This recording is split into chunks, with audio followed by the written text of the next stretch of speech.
This is Jeremy Tallman with T&H Realty Services.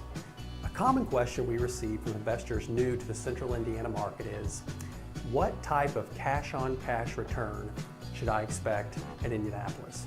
Now, as you probably know, cash-on-cash is simply a measurement of the net cash flow you receive before taxes divided by your total investment into that property. So, for example, let's say you purchase an $80,000 rental property and your total cash outlay to purchase that property is $16,000. Now, during that first year after receiving rents and paying all your expenses, including your debt service, you have a net cash flow before taxes of $1,500. So simply your cash-on-cash return in this case is the $1,500 divided by that $16,000 investment, or 9%. So generally, investors here in Indianapolis are shooting for somewhere between an 8 and 10% cash-on-cash return.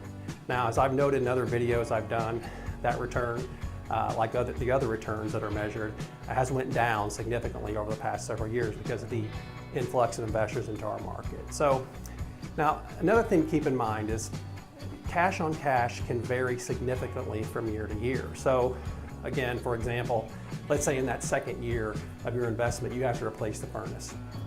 And let's say that furnace costs $2,500 to replace. So in almost every scenario, you're going to have a negative cash-on-cash return for that second year because of the big expenditure of that furnace. So again, I've said this before, never look at real estate or try to analyze on a 1, 2, or 3 year time frame. Real estate, as you should know, is a long-term play and really should be evaluated as such.